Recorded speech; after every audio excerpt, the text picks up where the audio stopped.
Alright, family. So Memphis Bleek just went absolutely nuclear on Tony Yayo, and if you thought this Jay-Z vs 50 Cent loyalty war was over, buckle up, because Memphis Bleek just pulled the pin on a grenade and rolled it straight into G-Unit's living room. This is wild, straight up wild, and by the time Memphis Bleek was done, he wasn't just clapping back at Tony Yayo, he was questioning whether Tony Yayo even has a house, whether Tony Yayo has kids, and whether Tony Yayo can wear his own chain without 50 Cent standing next to him. I'm serious. That is exactly where this went. And the internet has completely lost its mind. Let me play this back for you, because Memphis Bleek didn't just fire shots, he unloaded a full clip, and every bullet had Tony Yayo's name on it. So look, this whole mess kicked off when Tony Yayo went on his podcast and floated the idea that Jay-Z doesn't take care of his people the way 50 Cent takes care of his crew. Tony Yayo pointed at Memphis Bleek specifically. Tony Yayo said Jay-Z and Memphis Bleek's friendship was basically business, that Jay-Z eats alone, moves alone, and never really put Memphis Bleek in the rooms 50 Cent puts Tony Yayo in. And when Charlamagne slid that same question in front of Memphis Bleek on camera, Memphis Bleek's whole face changed. Believe me when I tell you, Memphis Bleek was ready. Memphis Bleek had receipts. And Memphis Bleek was not letting Tony Yayo walk away from those comments without paying the tax. Here's the thing that made this go supernova. Memphis Bleek didn't argue about loyalty. Memphis Bleek didn't defend Jay-Z's honor with some corny corporate speech. No, Memphis Bleek went straight for the throat and said, and I'm paraphrasing here, that if 50 Cent stopped writing checks for 1 year, Tony Yayo and half of G-Unit would be in a homeless shelter. That's the line. That's the shot heard round the culture. Memphis Bleek looked into that camera and told the whole world that Tony Yayo is, in his words, a dependent. Not a boss. Not a business owner. A dependent. And once that word hit the air, this beef stopped being about Jay-Z and 50 Cent, it became about Tony Yayo's whole identity. Now let me be straight with you. This is exactly the kind of moment the algorithm feeds on, because Memphis Bleek didn't stop at dependent. Memphis Bleek doubled down.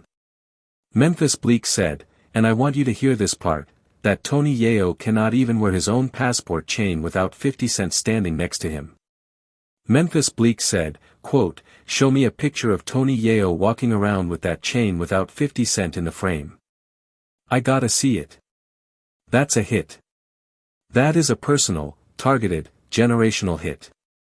And Tony Yayo is going to feel that one in his ribs for months. Because a chain is not just jewelry in this culture, a chain is a receipt.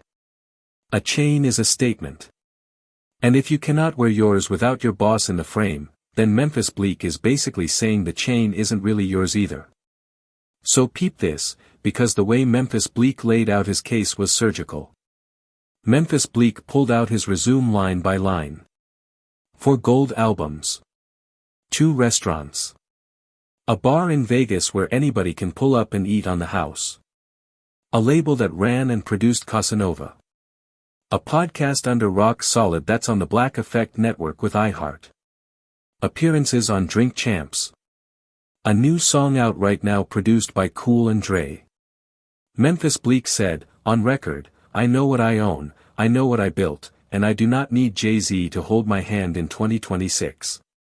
Memphis Bleek said Jay-Z raises bosses, not dependents. And then Memphis Bleek looked at the camera and said the words that broke the internet, I must start a daycare center for senior citizen rappers.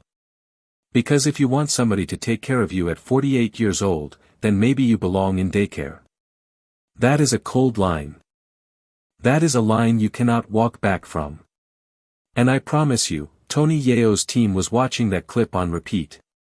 Alright, roll it back with me for a second, because you need the timeline.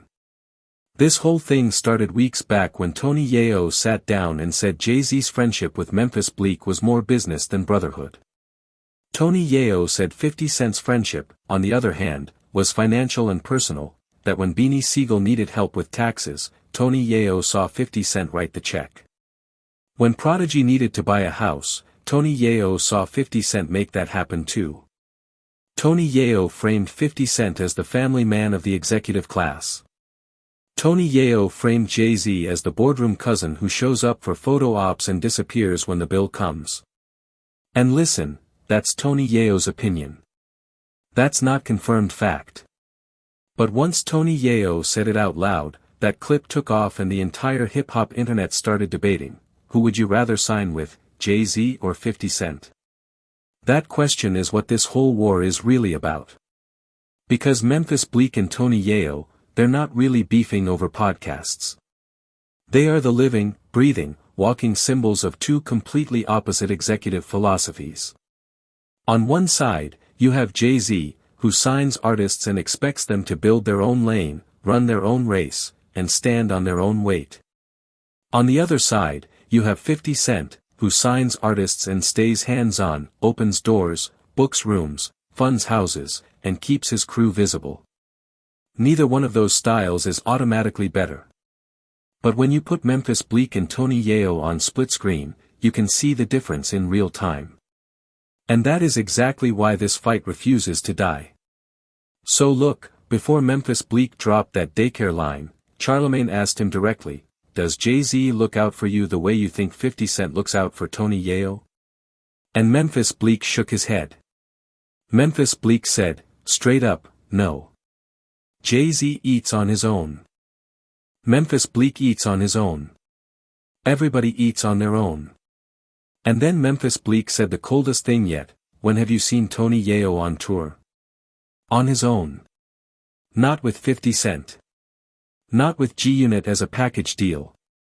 On his own. Memphis Bleek said he just came off a tour by himself. Memphis Bleek asked when was the last Tony Yayo record. And when nobody in the room could answer, Memphis Bleek said, he's a dependent. Just like that. No hesitation. Here's the thing though, Tony Yayo has been building a whole second wave through media. Tony Yayo's podcast, The Real Rap Report, pulls millions of views. Tony Yayo tells the wildest G-Unit stories in the game. Tony Yayo has a lane. And Tony Yayo did fire back, in his own way. Tony Yayo said he was doing shows in the Swiss Alps while Memphis Bleek was doing shows in Vermont. Tony Yayo said he was on private jets eating smoked duck in Morocco. Tony Yayo said he was in Italy hanging with Leonardo the billionaire, not the painter. Tony Yayo basically said, I'm not worried about a rapper because half the people I run with aren't rappers. And listen, that's a flex. That's a real flex. But here's where Memphis Bleek's counter cut deeper. Memphis Bleek said, and I want you to hear the exact framing, my wife is right here. We just came from Paris rocking the chateau. My daughter was in the room Leonardo da Vinci built. My son was at Reasonable Doubt Night 1 at Yankee Stadium. Then Memphis Bleek turned the knife, where are these dudes' kids? Who are you taking care of? That's not a bar. That's an autopsy. Memphis Bleek didn't just say Tony Yayo doesn't have money, Memphis Bleek said Tony Yayo doesn't have a family visible enough to prove he takes care of anybody. And the fans online who were siding with Tony Yayo went completely quiet. Because you can flex a private jet all day.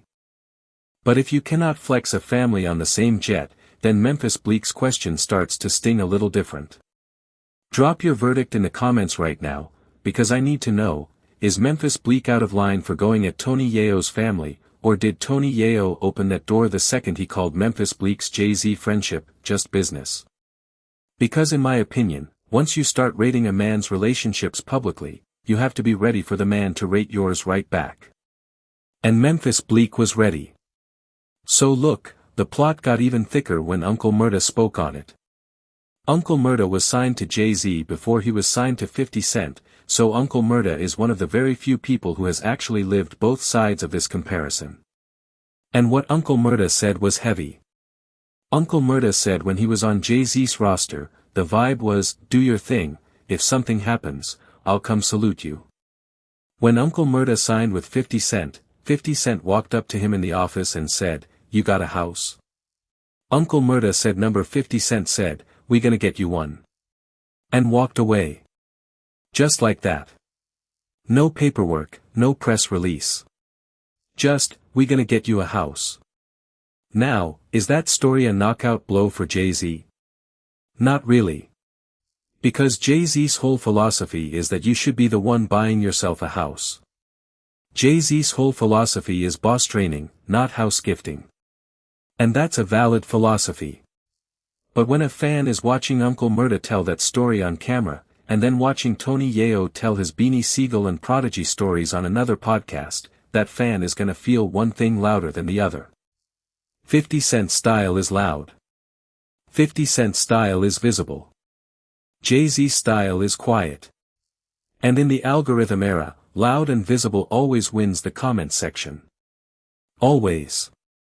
Peep this though, Memphis Bleek clocked exactly why Charlamagne even brought Tony Yayo up in the first place. Memphis Bleek knew that question was engineered to make him defend Jay-Z on national radio. Memphis Bleek was not falling for it. Memphis Bleek said, I have a job. I get paid well. How do you get a check and then say, yo, I need a check? That's the line that separates Memphis Bleek's whole worldview from Tony Yayo's. Memphis Bleek sees himself as the CEO of Memphis Bleek. Tony Yayo, from Memphis Bleek's angle, is still on the G-Unit payroll. And whether that's fair or not, that's how Memphis Bleek sees it. Here's the thing that made this personal though. When Charlamagne asked Memphis Bleek to list what he owns, Memphis Bleek didn't stutter.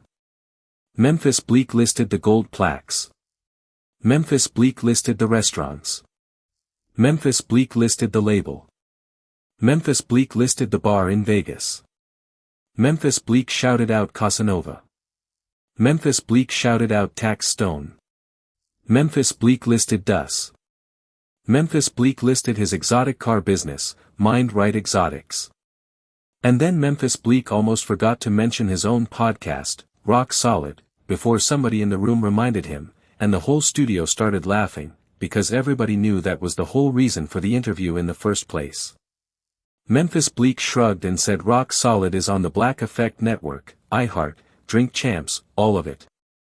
Then Memphis Bleek looked into the camera and said the words that are gonna live on the internet forever, I'm a boss. I don't raise dependents. Jay raises bosses. Alright, family, so let's talk about what NRE did, because NRE accidentally lit half of this fire. NRE picked Memphis Bleek for a big podcast deal over Tony Yayo. Tony Yayo took that personally. Tony Yayo actually asked NRE, on camera, was it Jay-Z? Is that why you took Memphis Bleek over me? I was doing millions of views on every platform. NRE tried to explain that it was timing and paperwork. NRE said Tony Yayo wanted a bag up front. NRE said Tony Yayo wanted the million, and NRE wanted to do the audio version first and then shop the visual. Tony Yayo said no, that NRE was trying to run him around because of the Yalla situation and all that beefing at the time. And Tony Yayo has never fully let it go. So when Memphis Bleek showed up on his rival network, that was gasoline on the fire. That was the setup that led to every shot Tony Yayo has thrown since. And that's the part the mainstream isn't reporting hard enough. This isn't just Memphis Bleek versus Tony Yayo. This is Roc Nation's shadow versus G-Unit's shadow. This is Jay-Z's silent boss doctrine versus 50 Cent's hands-on emperor doctrine. And the biggest question, the one nobody wants to answer straight, is, which of those two doctrines actually leaves the artist richer, freer, and more visible in the long run? Because Tony Yayo can point to the smoked duck in Morocco. Memphis Bleek can point to Reasonable Doubt Night 1 at Yankee Stadium. Both of those are wins. But only one of those was funded by a boss standing next to you. And only one of those was funded by a boss telling you to go get it yourself. Now here's where Memphis Bleek got sharp, and this is the part nobody's really talking about. Memphis Bleek said Tony Yayo is 48 years old. Memphis Bleek is 48 years old. Two grown men, both closer to 50 than 30, going back and forth on the internet like teenagers over who takes better care of whom. Memphis Bleek said the whole framing is embarrassing. Grown men should not be asking who's holding them down financially. Grown men should be holding themselves down. And on that point, I gotta be straight with you, Memphis Bleek is not wrong. But he's not fully right either. Because 50 Cent is 50 years old, and 50 Cent still books his people, still puts his people in rooms, still helps his people move product. That is executive behavior, not favor behavior. And if Tony Yayo is a beneficiary of that, then Tony Yayo is doing something a lot of underemployed rappers wish they could do. So look, let's keep it real, family. Memphis Bleek is successful. Tony Yayo is successful. Neither of these men is broke. Neither of them is starving. Both of them are eating. Both of them tour overseas. Both of them have platforms. The problem is that when Tony Yayo said Jay-Z doesn't help his people, he opened the door for Memphis Bleek to make it personal. And Memphis Bleek walked right through that door with a flamethrower.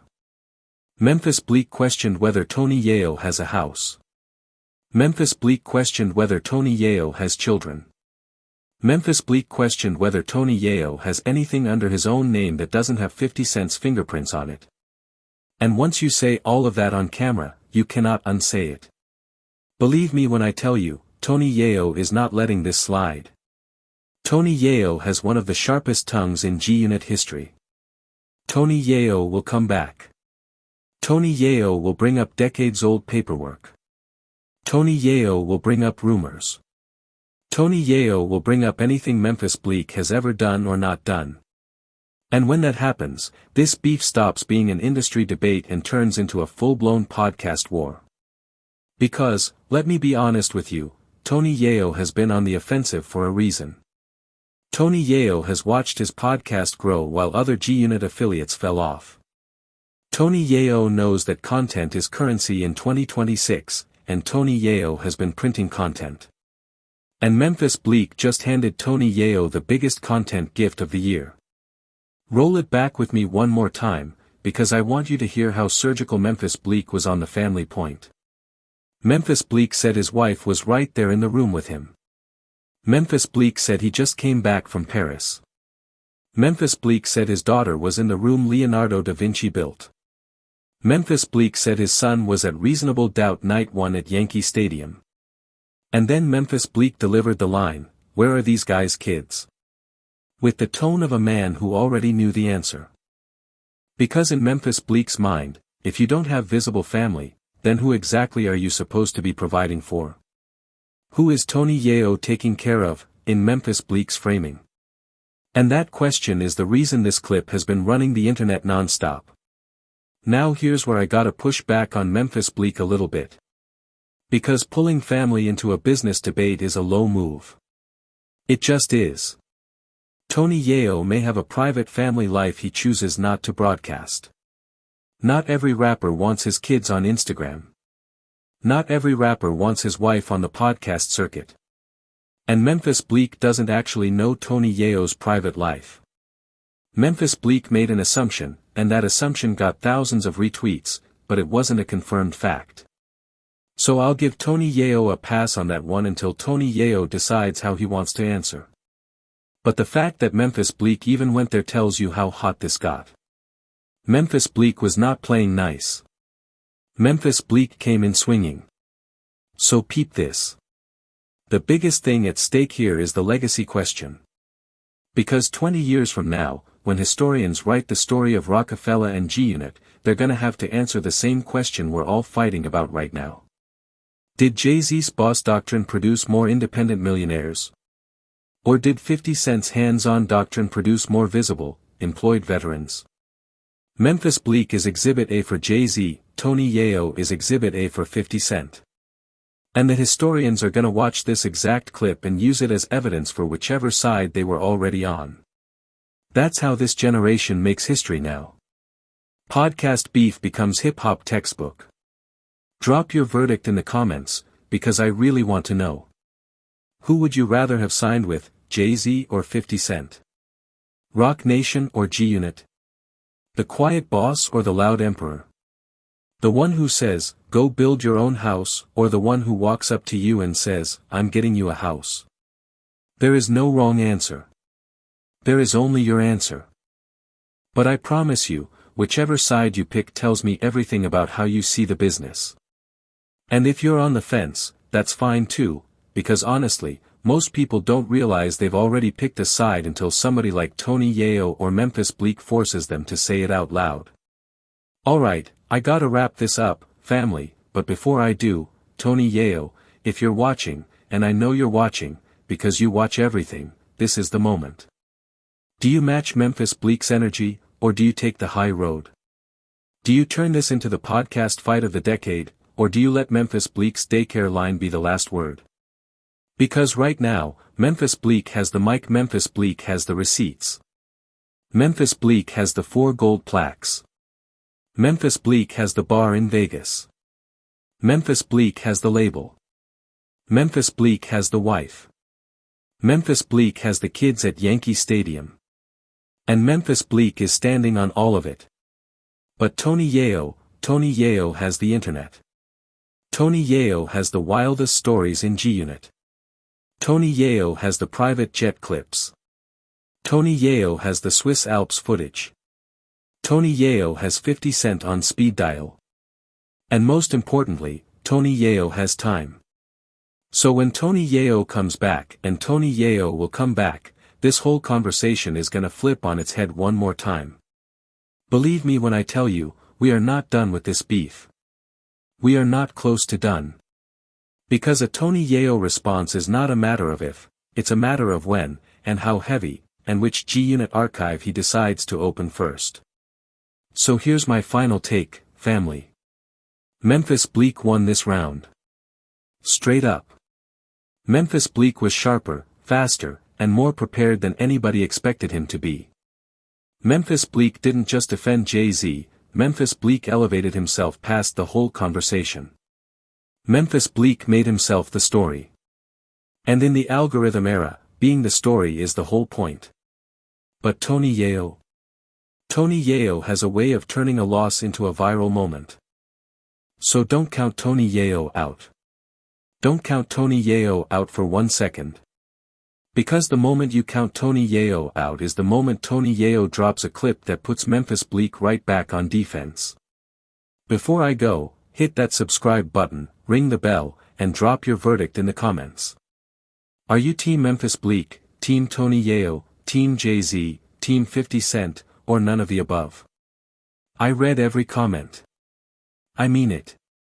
And if you want to know the second Tony Yayo responds, you already know what to do. Stay locked in with the family. That's what I got for the family. I'll catch you on the next one.